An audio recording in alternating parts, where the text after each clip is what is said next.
विरोध नहीं करते, हिंदू धर्म का विरोध नहीं करते। केवल एक जाति विशेष के लोग हैं जिनको आज के टाइम में नीला कबूतर कहा जाता है, वो भी चंद कुछ लोग हैं, उसमें सारा समाज खराब नहीं है। अम्बेडकर जी के विचार ये थे कि उन्होंने बोला था कि भारत देश को गुलामी रहने दो में। वो क्या थे, उनने क्या किया है देश के लिए। देश में जब क्रांतिकारी लोग सजा काट रहे थे, अम्बेडकर जी तो बैरिस्टर थे ना, कितने क्रांतिकारियों के केस लड़े उनने। एक क्रांतिकारी का नाम बता दें जिनका केस अम्बेडकर जी ने लड़ा हो। अम्बेडकर जी ने आज तक भारत माता की जय बोलते हुए कोई उनका वीडियो है क्या? उनने भारत देश की आज़ादी के लिए किसी भी जगह पर आंदोलन किया है क्या? मेरी बात का वो लोग उत्तर दे दें। नमस्कार दोस्तों, समाज सेवी संस्था अनुपमा राज दंडोतिया वेलफेयर फाउंडेशन सामाजिक न्याय स्वाभिमान मंच ARD न्यूज में आप सभी का स्वागत है। दोस्तों, आज स्वर सम्राट तानसेन और माई के लालों की नगरी ग्वालियर में BN राव के समर्थकों ने बड़ा ऐलान किया। कहा कि कथित अम्बेडकरवादी जिस तरह से अम्बेडकर के नाम पर जहर उगल रहे हैं, अब वह सहन नहीं किया जाएगा, क्योंकि अम्बेडकर ब्राह्मण विरोधी नहीं थे। यदि किसी में हिम्मत है तो कोई बताए, अम्बेडकर ब्राह्मण विरोधी थे। अम्बेडकर ने 1935 से अंतिम दिन यानी 6 दिसंबर 1956 तक ब्राह्मणों की तारीफ ही की, पर उनका विरोध किया जो उन्हें अंग्रेजों का आदमी या दलाल कहते थे। बात भी सही है, क्योंकि अम्बेडकर ने हमेशा अंग्रेजों का साथ दिया और हमेशा भारत को गुलाम बनाए रखने के लिए अंग्रेजों से कहा और भारत की आजादी की कोशिश नहीं की। आज ग्वालियर शहर में कार्यक्रम रखा गया था। सर BN राव जी को जो बुला दिया गया है और सारे हिंदुस्तान में जो फर्जी एक व्यक्ति का नाम लेकर जो संबोधित किया जाता है कि संविधान निर्माण इस फलाने व्यक्ति ने किया है, अम्बेडकर जी का नाम जो लेते हैं, अम्बेडकर जी संविधान निर्माण करता नहीं है। क्योंकि संविधान समिति में 288 लोग थे और जिसमें सर BN राव जी का योगदान अम्बेडकर जी से कई गुना ज़्यादा अधिक था। मैं जो लोग बोलते हैं अम्बेडकर जी के बारे में, मैं उनसे पूछना चाहता हूं, अम्बेडकर जी ने आज तक भारत माता की जय बोलते हुए कोई उनका वीडियो है क्या? उनने भारत देश की आज़ादी के लिए किसी भी जगह पर आंदोलन किया है क्या? मेरी बात का वो लोग उत्तर दे दें। किसी जगह नहीं किया। जब देश आज़ाद होने पर आए थे तब उन अम्बेडकर जी के विचार ये थे कि उन्होंने बोला था कि भारत देश को गुलाम ही रहने दो। अम्बेडकर जी के पिताजी जो अंग्रेजों के यहाँ पर सूबेदार के पद पर मौजूद थे, अगर आज उसी जगह पर OBC वर्ग का कोई भाई होता, सामान्य वर्ग का कोई भाई होता, अगर अंग्रेजों का यहाँ पर नौकरी करता तो अभी तक गद्दार घोषित हो जाता।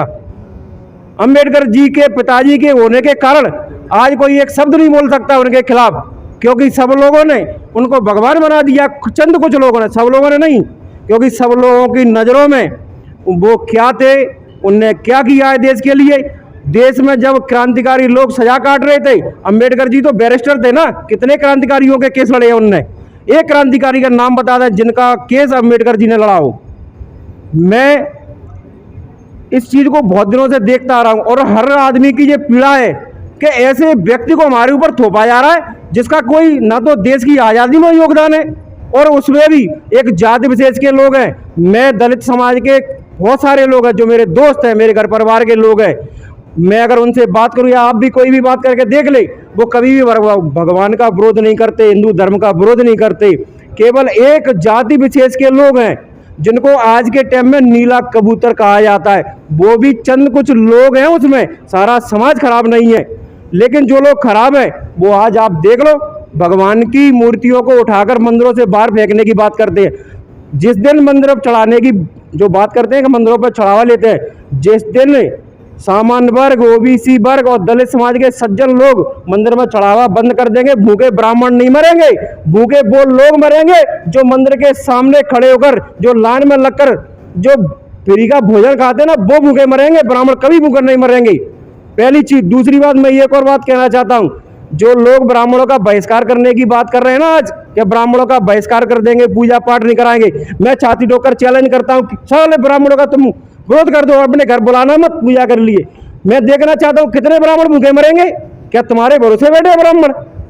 दोस्तों, आज ग्वालियर हाईकोर्ट में बीएन राव की भव्य मूर्ति लगाने के साथ हिंदू देवी देवताओं को जलील करने वालों के खिलाफ हर समाज के लोगों में आक्रोश दिखा। इस दौरान कहा गया कि हमारे साथ SC ST OBC अल्पसंख्यक समाज के लोग रहते हैं, मिलते जुलते हैं, दोस्त भी हैं। वह तो बीएन राव हिंदू देवी देवताओं और धर्म ग्रंथों को लेकर किसी तरह का कोई अपशब्द नहीं कहते, बस कुछ असामाजिक तत्व यानी नीले कबूतर हैं जो जात पात फैला रहे हैं। दोस्तों, प्रदीप शर्मा ने उन लोगों पर भी निशाना साधा जो भगवान कृष्ण को यादव बताते हैं। उनसे कहा गया कि भगवद गीता पढ़ो, भगवान कृष्ण कौन थे और ब्राह्मणों ने उनके लिए क्या किया।